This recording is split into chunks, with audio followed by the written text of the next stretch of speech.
ಏನಾಯ್ತು? ಕ್ಯಾನ್ಸರ್ ಯಾವಾಗಿಂದ ಗೊತ್ತಾಯ್ತು? ನೋಡ್ಕೊಂಡಿಲ್ವಾ? ಗೊತ್ತಾಗಿಲ್ವಾ? ಅಂದ್ರೆ ಪೈಲ್ಸ್ ತರ ಆಗಿತ್ತು. ಒಂದೆರಡು ಹ್ಮ್ ಹಾಸ್ಪಿಟಲ್ ಅಲ್ಲಿ ತೋರಿಸಿದ್ದೆ, ಅವರು ಪೈಲ್ಸ್ ಅಂತಾನೆ ಡಿಕ್ಲೇರ್ ಮಾಡಿದ್ರು.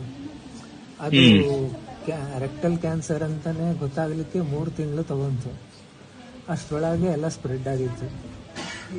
ಡಯಾಗ್ನೋಸ್ ಆಗೋಷ್ಟ್ರಲ್ಲಿ ಲೇಟ್ ಆಗೋಯ್ತಾ?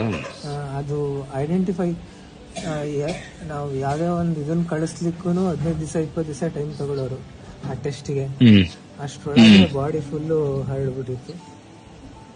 ಈಗ 4th ಸ್ಟೇಜಲ್ಲಿ ಇದ್ದೀನಿ. ಹ್ಮ್ ನಿಮ್ಮನ್ನ ನೋಡ್ಬೇಕು ಅನ್ನಿಸ್ತಿದೆ.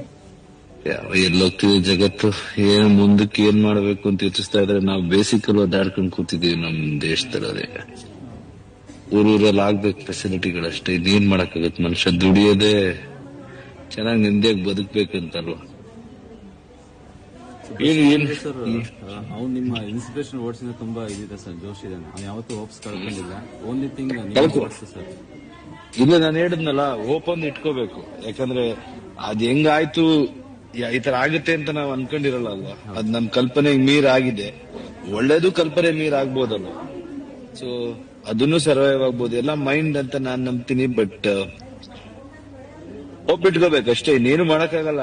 ಎಲ್ಲರೂ ಒಂದಿನ ನಾವೆಲ್ರಿಗೂ ಏನೋ ಒಂದ್ ಸಮಸ್ಯೆ ಬಂದೇ ಬರುತ್ತೆ. ಬಟ್ ಹೆಂಗ್ ಅದನ್ನ ನಾವು ಹೋರಾಡ್ತೀವಿ ಅನ್ನೋದೇ ಮುಖ್ಯ ಅಷ್ಟೇ. ನೀವೆಲ್ಲ ಅಣ್ಣಂದಿರು ಇದಿರಲ್ಲ, ಎಲ್ಲರೂ ನೀವು ಜೊತೆ ನೋಡ್ಕೋತಾ ಇದೀರ, ಅಷ್ಟೇ ಖುಷಿ. ಖಂಡಿತ ಕರ್ಕೊಂಬನ್ನಿ, ನೀವು ರೆಡಿ ಮಾಡಿ ಕರ್ಕೊಂಬರ್ಬೇಕು. ಓಕೆ, ನಾ ಇರ್ತೀನಿ. ರಾಖಿಗೆ ಹೇಳಿದಿರಲ್ಲ, ಗೊತ್ತಾಯ್ತಾ? ನಮ್ಮ ಹುಡುಗರು ಯಾರಿಗಾದ್ರು ಗೊತ್ತಾ? ನನಗೆ ಗೊತ್ತಾಗುತ್ತೆ. ನಾನು ಹೊರಗಡೆ ಇದ್ನಲ್ಲ, ನಿನ್ನೆ ಗೊತ್ತಾಯ್ತು. ನಾನು ಅದಕ್ಕೆ ತಕ್ಷಣ ಮಾತಾಡಿದೆ. ಒಳ್ಳೇದಾಗ್ಲಿ. ನೀವೆಲ್ಲ ಕಲೆಯದ್ದು ಡ್ಯಾನ್ಸರ್ಸ್ ಕುಟುಂಬ ಮಾಡ್ತಾ ಇದೀರಾ, ಮಾಡಿ. ದೇವ್ರು ನಿಮ್ಗೆ ಆಶೀರ್ವಾದ ಮಾಡ್ತಾನೆ, ಒಳ್ಳೇದಾಗತ್ತೆ. ಎಲ್ಲಾರ್ಗು ಈಗ ಇದ್ದೇ ಇರುತ್ತೆ. ಕೀಮೋ ಮಾಡ್ಬೇಕಾದ್ರೆ ನೀವು ನಿಮ್ ಹೋಪ್ ನೀವು ಬಿಡಬಾರ್ದು. ಆಯ್ತು, ನಿಮ್ ಹೋಪ್ ನೀವ್ ಇಟ್ಕೋಬೇಕು. ಬಾಡಿ ರೆಸ್ಪಾಂಡ್ ಮಾಡ್ಬೇಕಂದ್ರೆ ಮನ್ಸಲ್ಲಿ ಅದ್ ಇರ್ಬೇಕು, ಉತ್ಸಾಹ ಇರ್ಬೇಕು. ಆಯ್ತಾ? ಒಳ್ಳೇದಾಗ್ಲಿ. ಏನಿಲ್ಲ, ಆರಾಮಾಗತ್ತೆಲ್ಲ. ರಿಕವರ್ ಆಗೋದಕ್ಕೆ ಏನ್ ಮಾಡ್ಬೇಕು? ಮೆಂಟಲಿ ನಮ್ ಕೆಲ್ಸ ನಾವ್ ಮಾಡ್ಬೇಕು. ಓಕೆನಾ? Will power. ಬಾಡಿ ಎಲ್ಲ ಮನ್ಸಿನ ಹೇಳ್ದಂಗೆ, ಮನ್ಸು ಹೇಳ್ದಂಗೆ ದೇಹ ಕೇಳೋದು. ಆಯ್ತಾ?